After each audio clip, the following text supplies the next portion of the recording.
Hello everyone. So welcome back to the review sessions. We'll end up with the fourth module today, and we'll be focusing on the fourth module and review session number 4. So I am Mrs. Ben Rebah Ines, and I prepared that under the supervision of Mrs. Ilham Ben Slema Mansour, our General ELT Inspector. Now, before I start dealing with the module, I want you to guess with me a word. It's a word that starts with S and finishes with S's. And here you can give a lot of things to people that can help them do a lot of activities. So that word which starts with S and finishes with S, and that is meant to be giving help to people, these things are simply services. So the word we're going to focus on today is services. So module number 4, it's about services. Now, the topics we are going to deal with in this module are going to be about travel services and communication services. So these are the two basic themes we're dealing with in this module. Now, our review, it is like the previous module. It's going to be concentrated on the language exercises and a final test, which is dealing up with the 3 parts: reading, language, and then at the end you have the writing topic. Now, the usual exercise about forms. So let's start with the basic word here, which is a service. So we say a service. Now, the verb is to serve. The adjective is served. So I give a service, I serve somebody, and somebody is served. You have to benefit, which is the verb of the noun benefit, and the adjective is beneficial, the adverb is beneficially. You have the adjective ordered, that is having the noun order, and then the verb to order something. In the restaurant, you order something. In the hotel, you can be ordering something. Then the adjective or the adjective comfortable, it's coming from the noun comfort, and the verb to comfort somebody. So you have there comfort as a noun, to comfort as a verb, and comfortable as an adjective. Of course, you will have the adverb like comfortably. Then the verb to sell the opposite of buy. You have the noun a sell. We say we have a sell today, for example. Then the adjective is sold. So we say something is sold out. That is what we should say. Then the word communication. So if I have communication, that means I communicate with somebody. So the adjective is communicative, and the adverb is communicatively. The last word, it's a verb. It is to progress. That is having progress as a noun, progressive as an adjective, and progressively as an adverb. So these are the words you need to keep here in mind until the end of this 4th module. Now, as usual, the connections. So we say to chat with somebody, with someone, an aisle seat, internet shopping, a boarding pass, to check one's luggage, and to make a call. These are a number of combinations that you have seen in this module.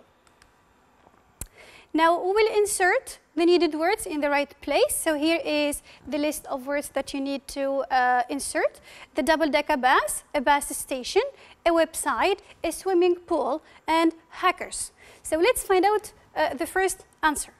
It is an artificial space full of water where people can swim. Of course, this must be a swimming pool. Then you have people who get into others' computer system to do illegal things. Of course, you know that this is, this word is hackers. The next one, it's a place where buses start and end their journeys, and this must be the bus station. Then a red double bus that first appeared in London. It's very famous in England, and we call that a double-decker bus. It's a number of pages on the internet giving information about a particular subject, and here we are talking about a website, and we have many websites I would say, that we can discover to look up for something, etc. The next exercise will use the provided information to make up sentences, including the conditional type number 1. Now, let's first focus on sentence number 1. You book your trip now, you have a discount. So there is a condition and a consequence to that condition. So we say, if you book your trip now, you'll have a discount. If you book, you will have present, simple present, and then you will have the future. The second sentence, she chooses the train, she arrives faster. The condition is, if she chooses the train, she will arrive faster. Simple past, then the future in the second part of the sentence. Then passengers fasten their seat belt, they are safe. If passengers fasten their seat belts, they will be safe. Now, this is how we should be dealing with this condition. The next sentence, tourists travel to Egypt, they see the pyramids. It means if tourists will travel, or if tourists travel to Egypt, they will see the pyramids. The simple present in the first sentence, and we'll see in the next part of the sentence. And here we'll come up with rule of conditional type number 1, and this must be if plus simple present plus will plus verb in the bare infinitive. Now, the famous sentence is, if you work hard, you will succeed. If you do well, you will make it in any job or activity you are carrying on. Let's move to the next part of this discussion, of this review session, excuse me.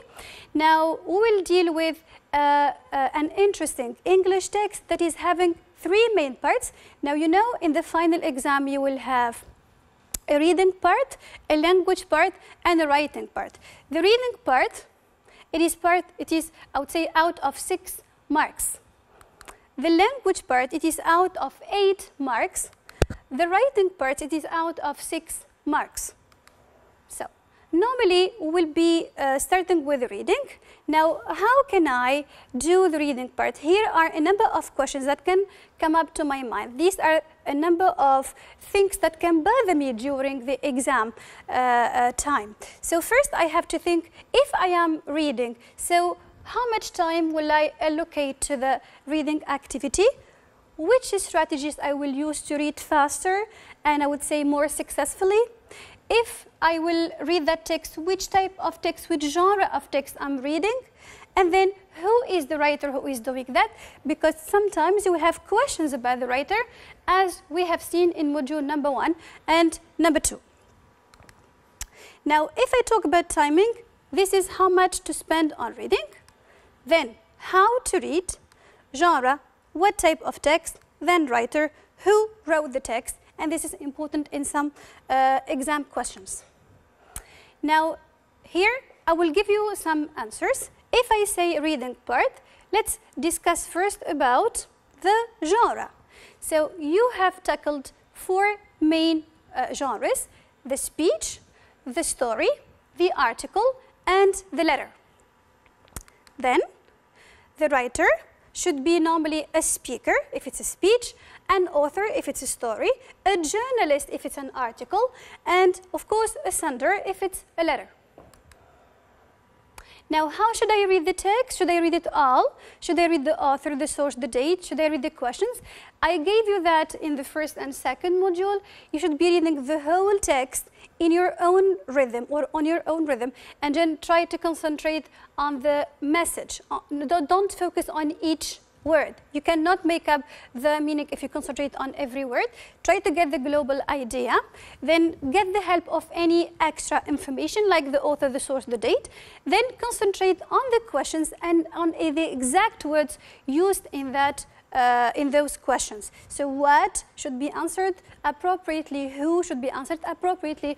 If it's a reference questions, you have to give what is there, for example, referring to. If it's a vocabulary item, you have to look it up in the paragraph, the previous paragraph. So these are the things you have to concentrate on in order to answer appropriately.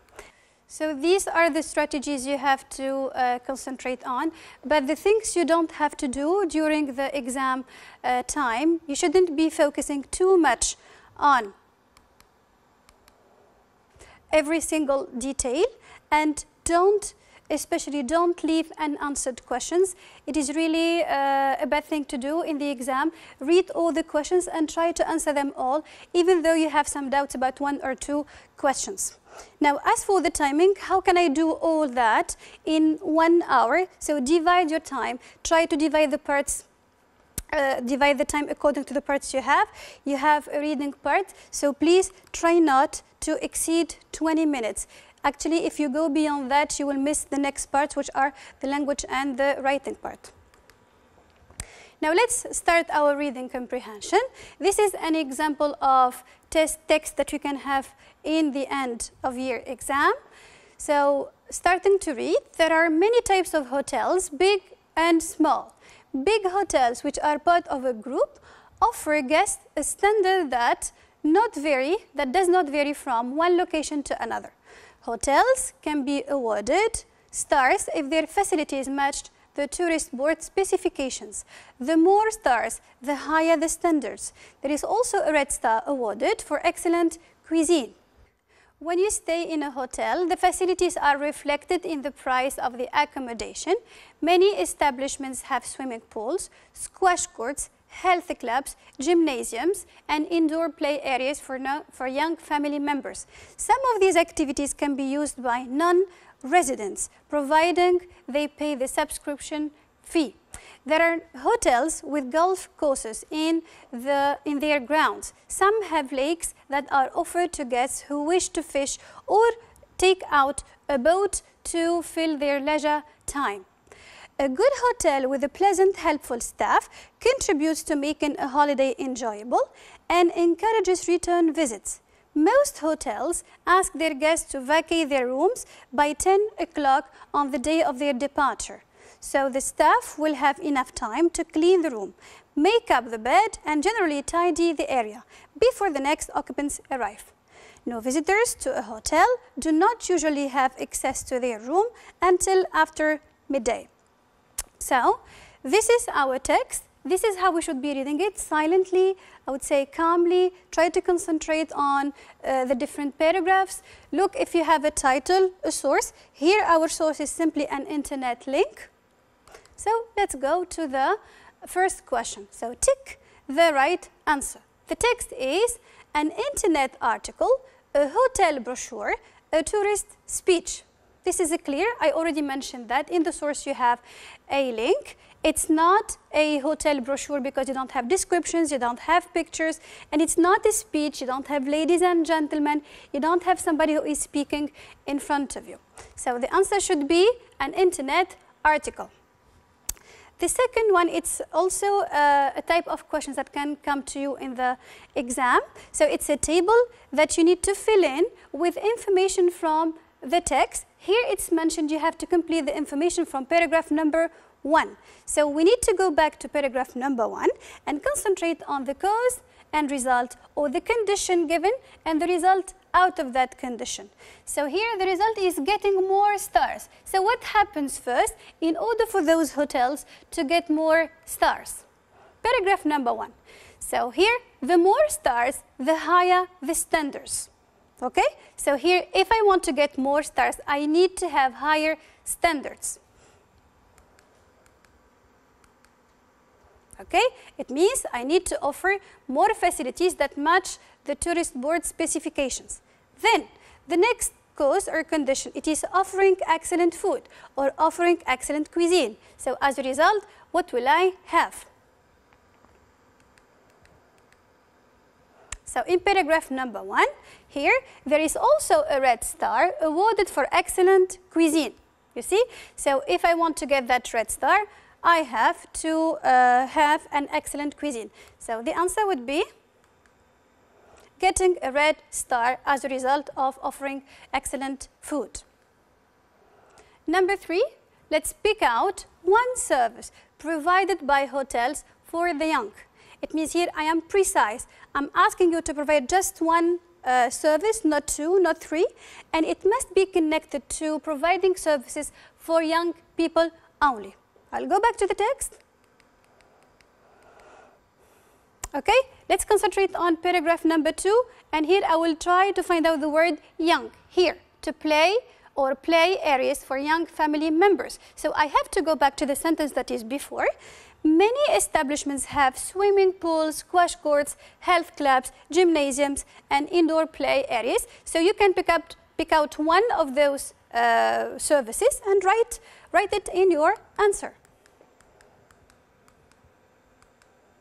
Okay, example, swimming pool, or squash courts, or health clubs, or gymnasiums, or indoor play areas. Let's move to question number 4. It is a vocabulary question. We've dealt with that question before. Now, you are supposed to bring a synonym to the word to empty. It means to make something empty. And it is found in paragraph number 3. Remember, in this type of questions, you have to give the same meaning and the same word type. It means the same class of the word. Now, we'll go back to our text and to paragraph number 3. Okay, this is paragraph number 3, and we need to find out a verb with to. So, a good hotel with a pleasant, helpful style contributes to making a holiday enjoyable and encourages return visits. Most hotels ask their guests to vacate their rooms. To vacate their rooms. That means to empty them, so that after that they will keep it clean and ready for the next resident, for the next coming people.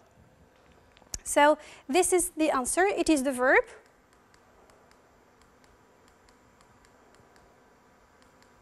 To vacate. Okay? And we will end up with the 5th question. In your opinion, how should a good hotel be like? That means this is an opinion question. So you have to give your opinion about how you can describe a good hotel. How can you find that a hotel is good or not good? So you have to say, I believe a good hotel is, and you give the description. You see, this is a personal answer, but you have to respect the structure and you have to use the opinion expressions. So in this way, we have dealt with the first part, and we are going to tackle the second part, which is the language part. Now we have the fill in the blanks exercise, and it's about internet shopping. As you can see, we have to read the whole paragraph again. So internet shopping is a form of electronic commerce which allows customers to directly buy goods or services from So imagine I have finished reading all the paragraph, so I have to go back to the box and put the word in the appropriate place. Normally from if I have I need to have a noun. So normally the noun here should be from a seller. So I will buy goods from a seller, a noun of the person. Over the internet, consumers find their needed products by visiting its website. Now, then you have provides. Website, you are going to give details about website, and it is something. So I have to use which. So it's website which provides information about the product specifications and prices. In 2020, customers can shop online.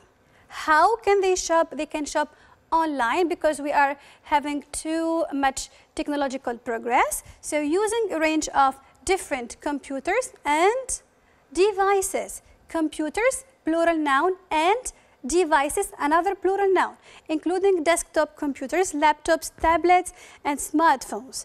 They can also choose the, so here you need a noun. However, after the space you have way, which is also a noun. So here we need something else in between, which must be an adjective. So choose the convenient way or choose the right way of payment, whether with the credit cards, PayPal, or any other payment services. So all the time remember to read back the whole paragraph, what is before, what is after, then choose the right form to put in the right place depending on form and meaning. Second exercise, put the verbs in parentheses in the right tense or form. Now, let's start reading the whole paragraph as usual. Then concentrate on what you have between parentheses. Try to find out, am I going to put it in the right tense or in the right form? So, air travel is the most modern form of public transport. The first plane, you have take as a verb. Of course, here I can have the two missions. I can conjugate as well as I can extract. So take the of in the 20th century. So here you have the 20th century. We are no longer in the 20th century, so you have to pay attention to that. Here we are talking about the past action. I have to use the simple past of take, which is took. Millions of people use airplanes for a variety of reasons. Some travel for, here you have for plus noun. The noun from busy is business. Others travel to go on holidays or visit friends or family. There are different types of passenger services. Some are cheap and provide with basic services. They provide something, an object, so we need a noun. So they provide flights. Now, why shouldn't I use a flight? Because here normally you don't have a before. So you must think about a plural noun. So they must provide flights with basic services. Other airlines provide passengers with a experience. You have a, you need a noun, but here you have experience, so you need an adjective right before the noun. This must be, this must be luxurious experience. Now airports are getting than ever before. So you have then, so you need to use the comparative form of crowded, which must be more crowded because it is a long adjective. Now, in this way, we have dealt with tense and form exercise, and we'll be dealing with a third exercise in the language part, which is about functions. Remember that exercise, we've dealt with it before.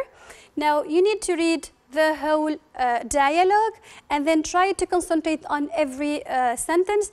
Try to find out what is it expressing exactly in those functions provided in the second part of the table.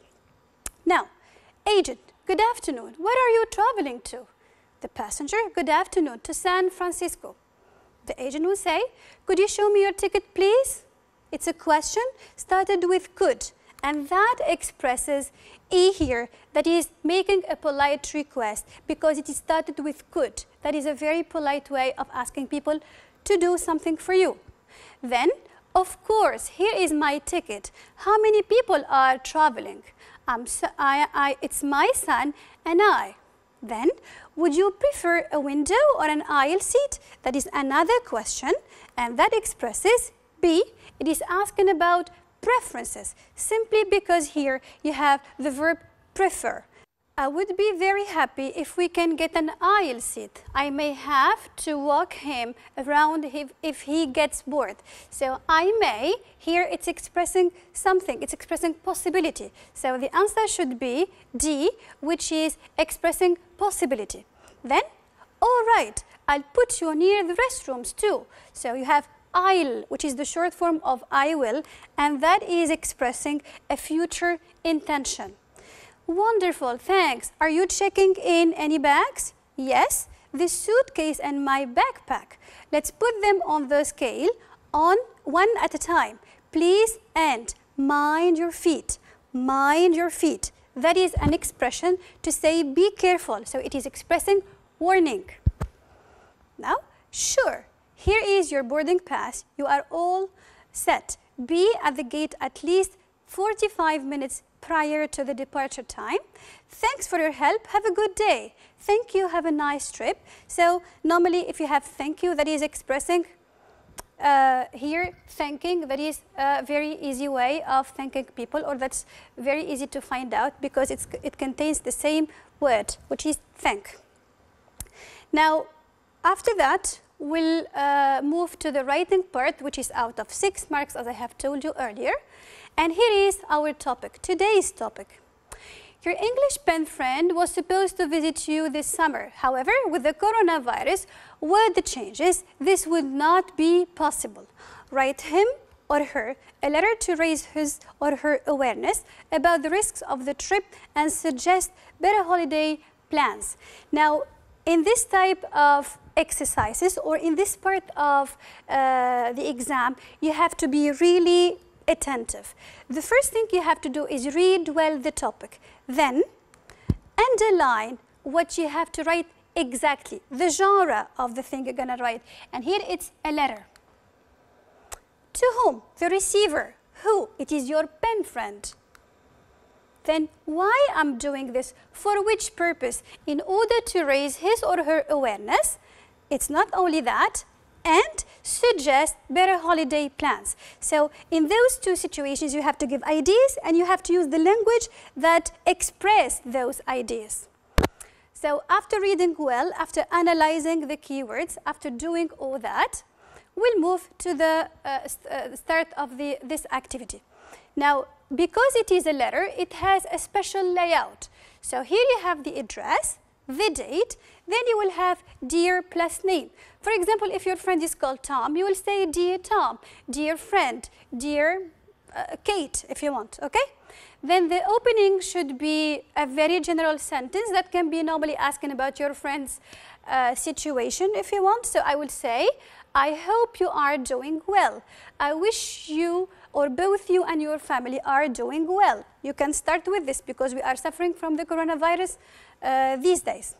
Then move to the body, and remember you have two parts in this writing, the risks and the suggestions. So if you talk about the risks, for example, you can say the airport is the most dangerous place where the contamination risk is very high. You can also say home is the safest place. If you travel, it means when traveling, your friend means your friend you are addressing to may put his life or her life, it depends, and her or his family's life at risk. So it is safer for him or her to stay at home to keep everybody safe, even himself or herself. Now, the second part's about suggestions. So you have to give solutions on how he or she can spend her time and not get bored. So you can say you may, you might do indoor activities with the family members. You can, let's say, use what about or why don't you, and you can use what about plus doing online activities plus verb plus ing.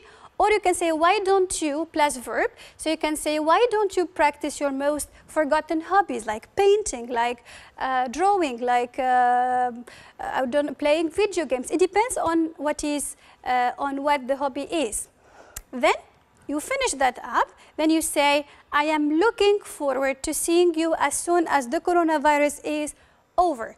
I am reminding you this is just a suggestion. You can close in a different way, but this is just an example I'm providing to you. At the end of all that, you simply say yours because it is your friend, so you finish up the letter with yours. So normally, these are the things you have to remember whenever you are doing an exam. This is how we test you, we teachers test you upon in the exam. So we test you upon adherence to task and content adequacy. That means if you have understood well the topic, if you have written about, I would say, the coronavirus problems, your friends dealing with that situation. So that is the adherence to the task. You have written a letter. You also provided the right layout of the letter. This is in this part. The second thing we are testing you upon is the grammatical accuracy and lexical appropriacy. That means I will focus on the language you use, vocab, grammar, structures, linkers, everything should be here, let's say, controlled or tested. Now, the last thing we are testing you upon are the mechanics of writing. That means spelling, punctuation, capitalization. So please try not to forget to punctuate your paragraph. Try not to forget the first capital letter at the beginning of each sentence. So these are very easy things. Don't waste your marks in those easy things, okay? So in this way, we should have finished giving you the fourth review session. Thank you for watching, and I hope they were much beneficial to you all. I wish you all the luck, all Tunisian students around the country.